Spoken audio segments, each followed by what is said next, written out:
안녕하십니까. 한국농수산대학 버섯학과 장현유 교수입니다.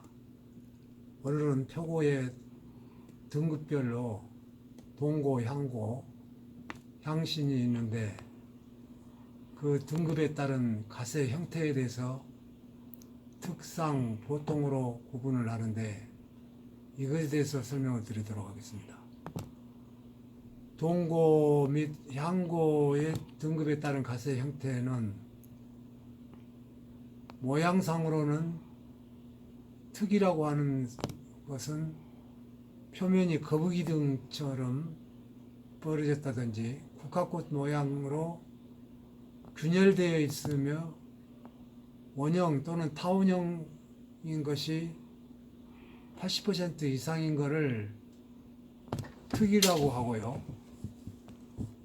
상이라고 하는 것은 등급이 상이라고 하는 것은 표고버섯 표면이 거북이 등 또는 국화꽃 모양으로 균열되어 있고 원형, 타원형인 것이 40% 이상인 것을 상이라고 합니다. 특이나 상에 해당되지 않는 것을 보통이라고 합니다. 가세 퍼짐 정도에 따라서 구분을 하기도 하는데 가세 퍼짐 정도가 특은 50% 이하인 것을 특이라고 그러고 상도 50% 이하인 것을 상이라고 그럽니다. 물론 가세 퍼짐도 특상에 해당되지 않는 것을 보통이라고 합니다. 버섯의 두께에 따라서도 구분을 하는데 두께 구분표상 두꺼운 것이 80% 이상인 것을 특이라고 그러고 두께 구분표상 두꺼운 것이 60% 이상인 것을 상이라고 합니다. 물론 특이나 상에 해당되지 않은 것을 보통이라고 합니다.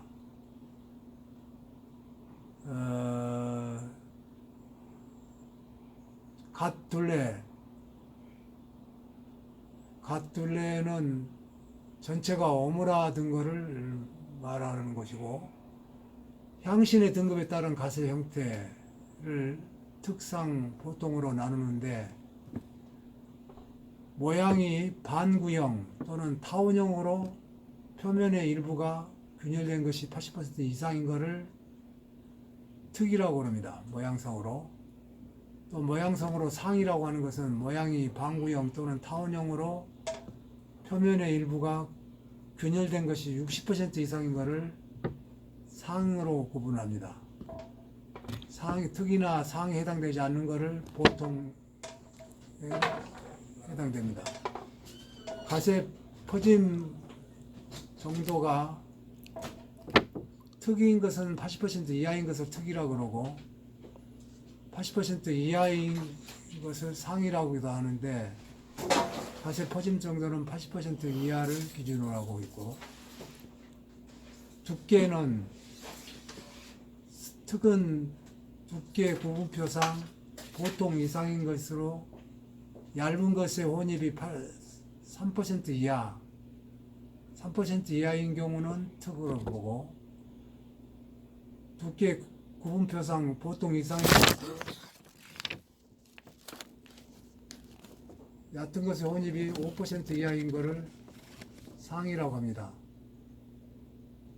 이상 특상에 해당되지 않는 것을 보통이라고 하고 이상은 표고버섯 동고, 향고, 향신 등급에 따른 가세 형태에 대해서 말씀드렸습니다. 감사합니다.